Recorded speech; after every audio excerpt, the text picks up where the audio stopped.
Hello there, guys. I am Michelle, and I'm the founder of Faithful Workouts, and I'm so glad that you're going to be working out with these amazing people.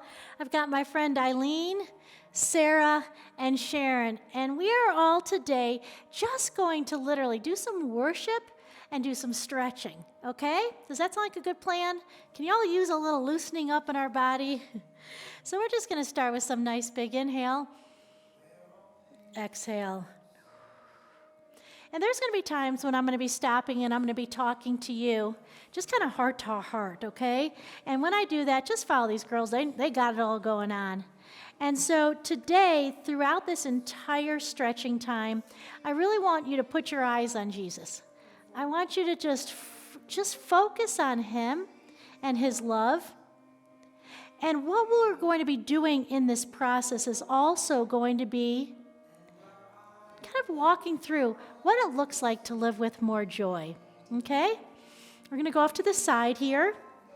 Pull it to the side, nice and long there. And the other side, I mean, we all want more joy, right? It's something I think we all long for. Pull over. And the great thing is Jesus literally says in John, the book of John, he says, go to the other side.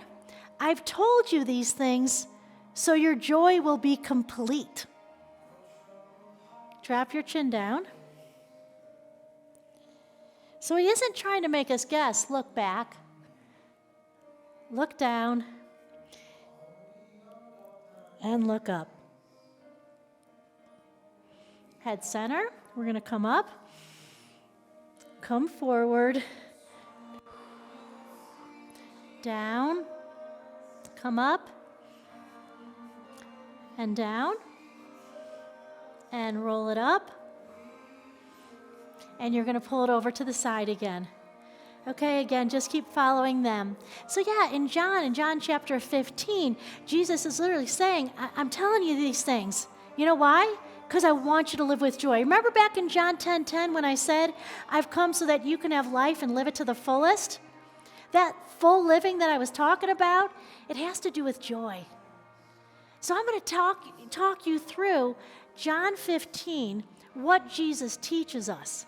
And there's so many different pieces that are really important when it comes to living that full life and walking with more joy.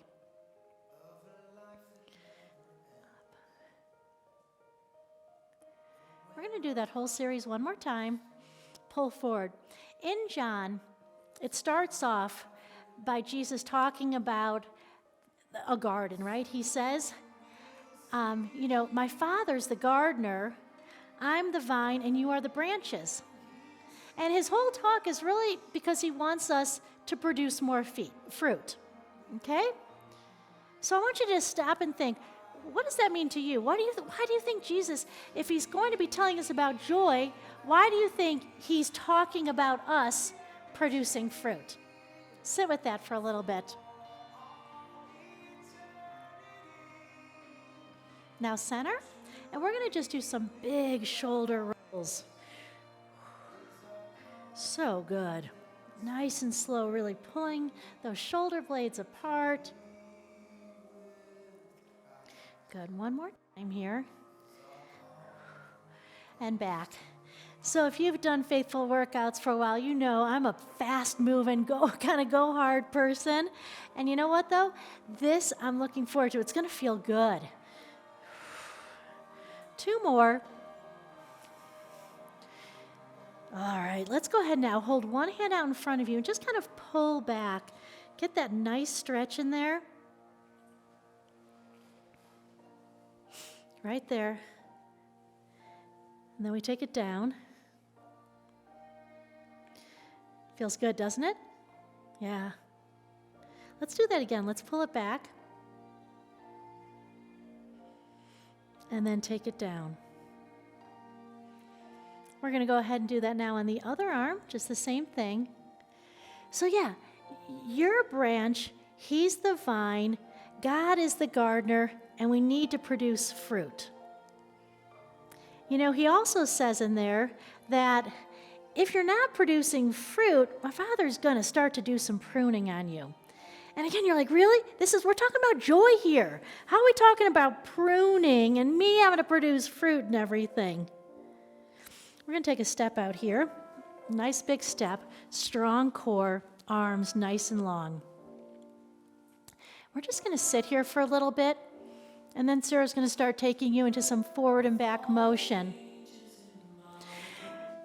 Okay, so he tells you, first of all, how you can go about producing fruit, and then also he gets into and ties it into joy. And this is what's so cool. He makes it really clear, because it's not like he says it one time. It's not like he says it 2 times, 3 times. No, I think he says it like 9 times, which I love. I can be kind of slow sometimes, right? But he's going to make it super clear for us. Now, this time when we come forward, if you can, let's take it down to here, only if you can. And nice getting that hand straight up. Good.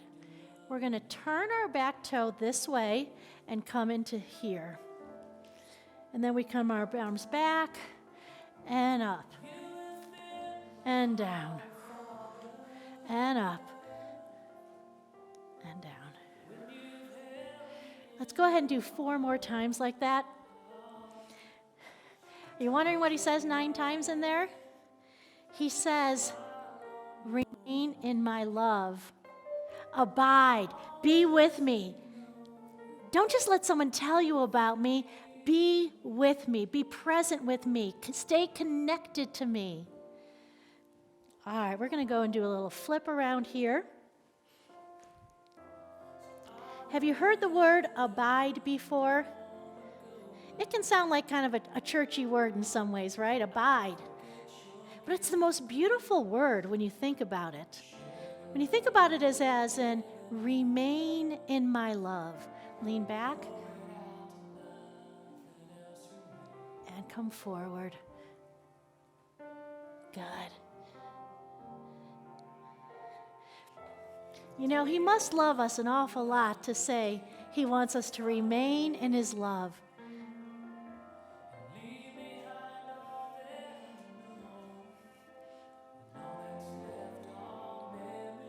And now let's come all the way down, if you can. Holding there. Good. Come up.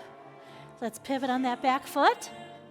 And right here, down and up, just like that. Go ahead and do that a couple more times. So I have a question to ask you. What's holding you back from getting to know God better? Will you think about that for a while? Don't just hear the words and go on with thoughts on what you're going to do later today. I want you to sit with that for a while. What is holding you back from getting to know God better? We'll do that one more time. And up. Now when you come up, we're going to pivot, toes forward, hands here. Go with a forward, flat back. Drop your arms. And round up slowly. Hands are going to come up again just to that halfway position. Come forward. Drop those arms. And round it up. Really vertebrae by vertebrae there. Come up. Come forward. Drop those hands. And round it up. Now I want us to come, take our hand to the opposite knee, hand here, and you're going to slowly come up and then come down. And you can do that with your own breathing maybe, and I'm just going to grab some little notes here I wanted to remember to say to you. Because I've been kind of talking from John 1 through 5, it's really more about the garden and the branches and producing fruit. And then he goes on to talk about, remaining in my love. But verse 11, this is where comes the joy stuff.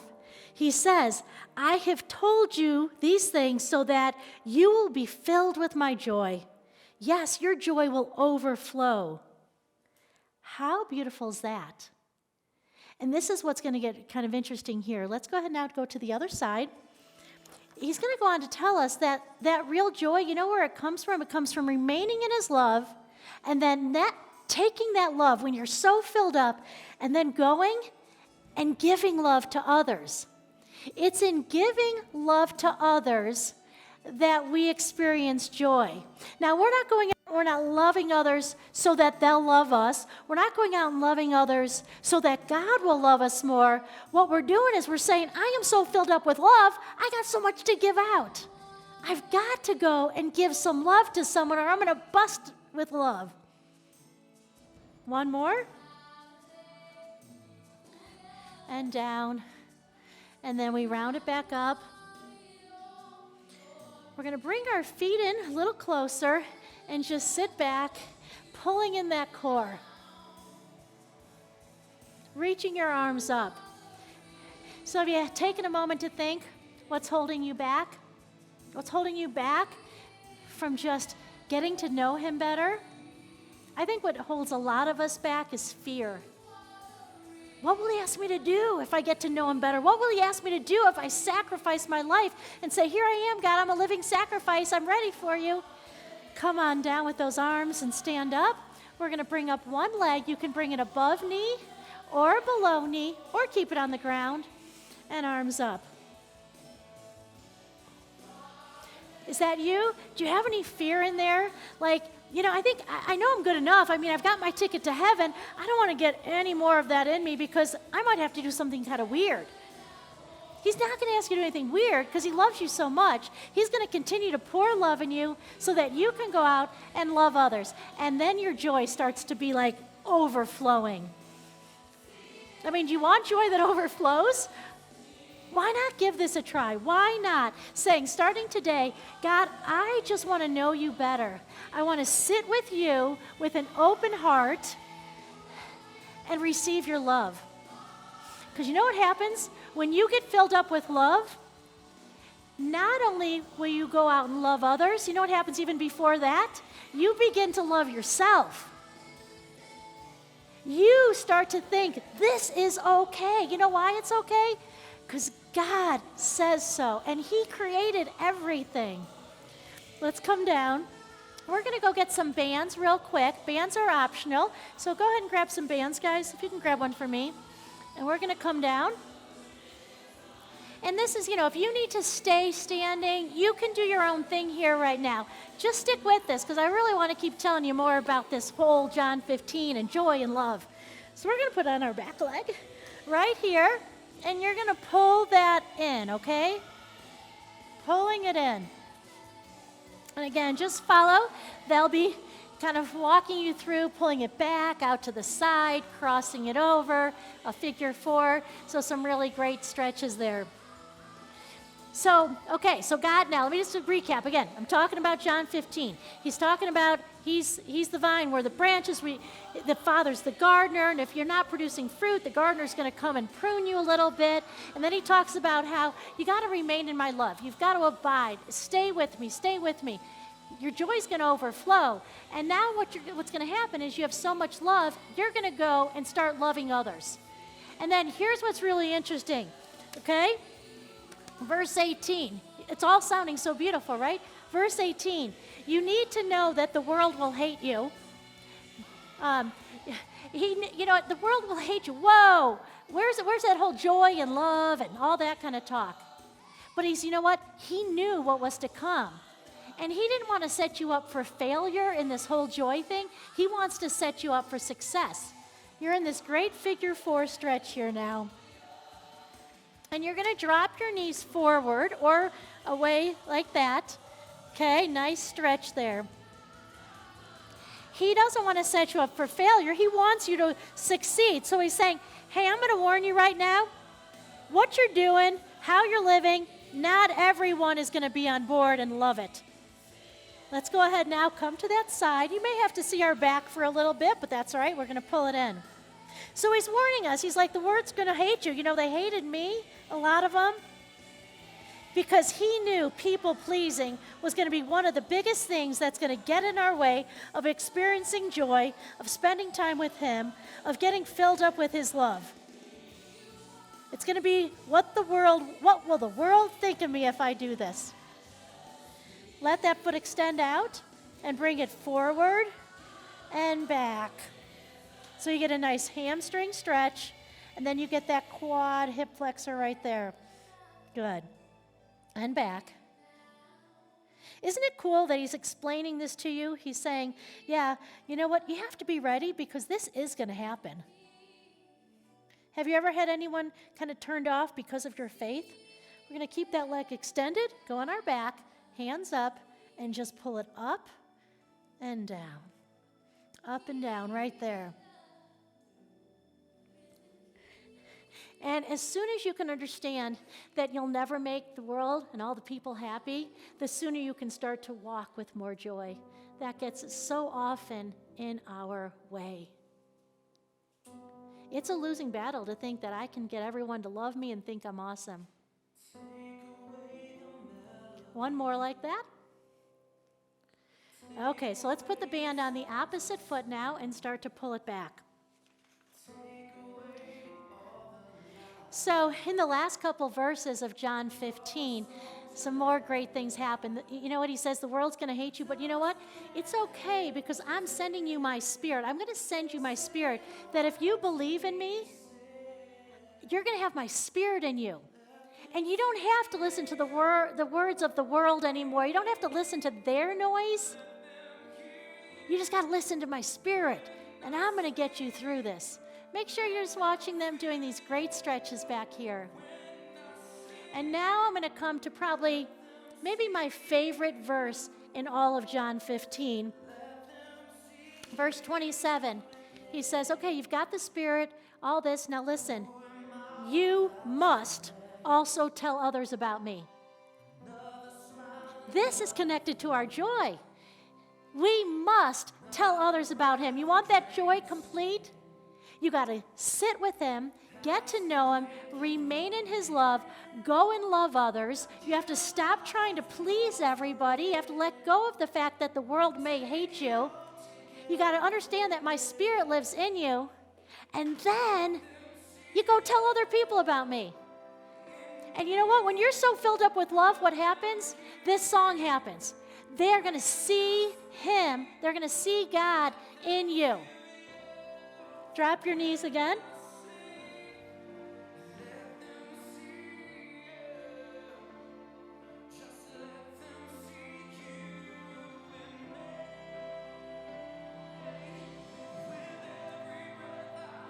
All right, we're going to go to our side and I'm just going to do a flip here so you don't have to look at everybody's back.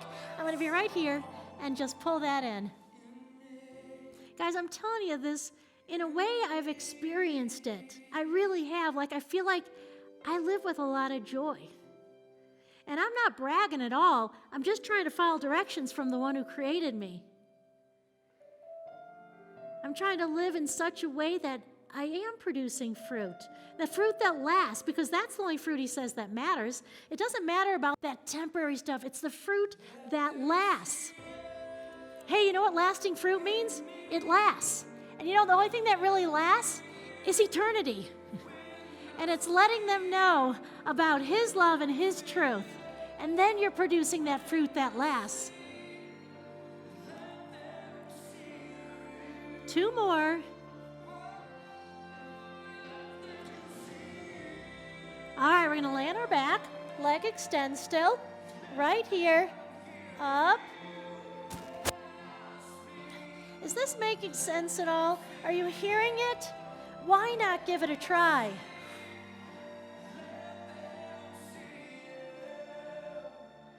Three more. 2 more.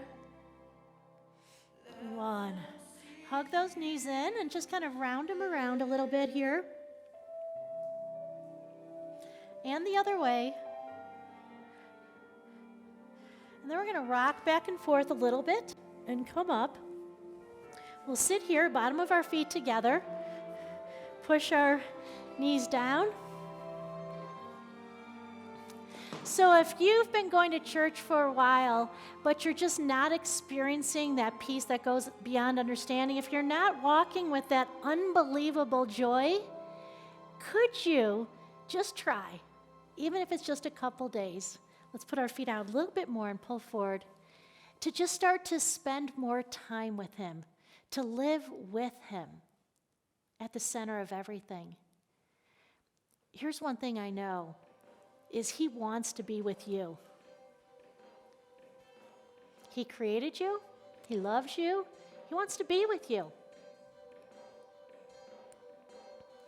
We're going to go ahead and put one leg out. We're going to turn our body to it and then pull out over it.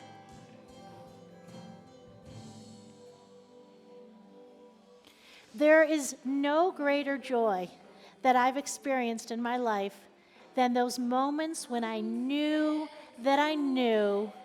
that God was specifically talking to me. We're going to come around like this and lift up and come down and over. When you know that the God who's got the whole world to manage says, I see you, I have a message for you, I've got some work that I'd love for you to do with me, it's the coolest. One more. All right, we're going to sit down and just do a little pivot right here.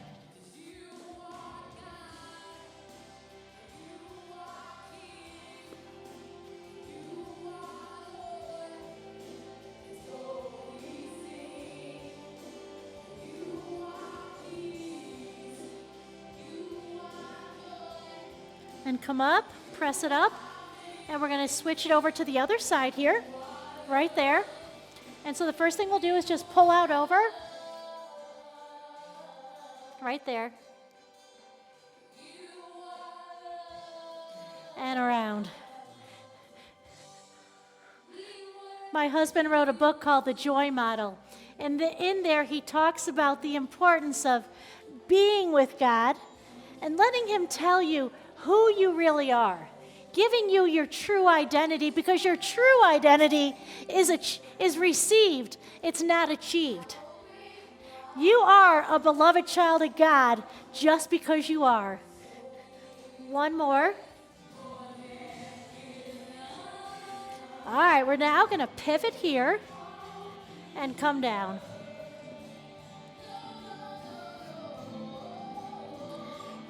So it's the being with God that will propel you to the doing, to producing the fruit.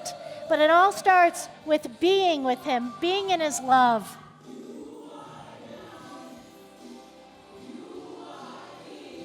Come up. We're going to go into tabletop. Extend out our leg. Extend out our arm. And just hold it there. Lengthening from your heel all the way to your hand. Nice and long, stretching it out. Guys, he came for you. He did it all for you. Switch sides. Don't miss out.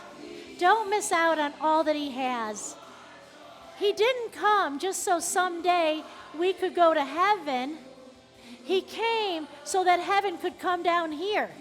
And we could start to walk in that joy and walk in that peace and walk in love and go and share it with others. We're going to put our hands down and come back. Just sit in that beautiful position, hands out in front of you. Go ahead and walk your hands one direction and your hips go the other way and kind of pull it right there. So this song just said, love came down from heaven.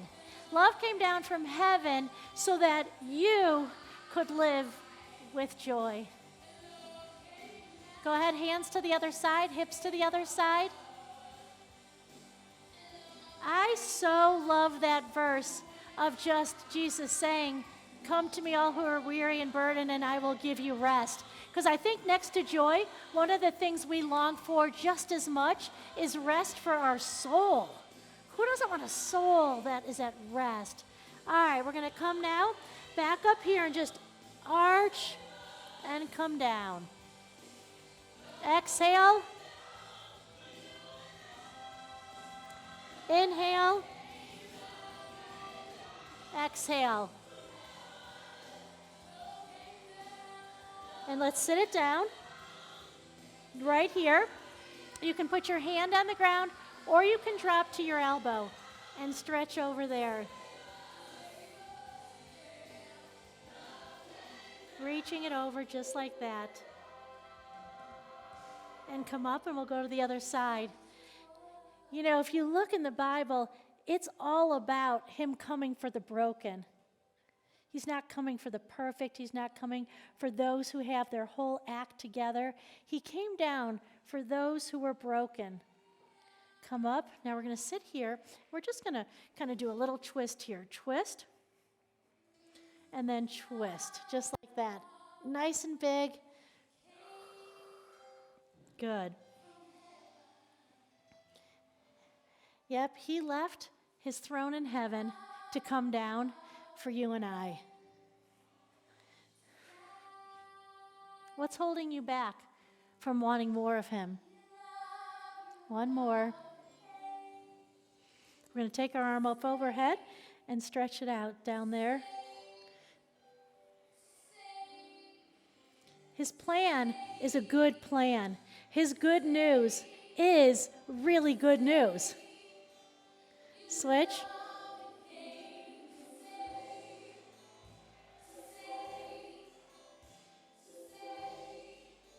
That's it.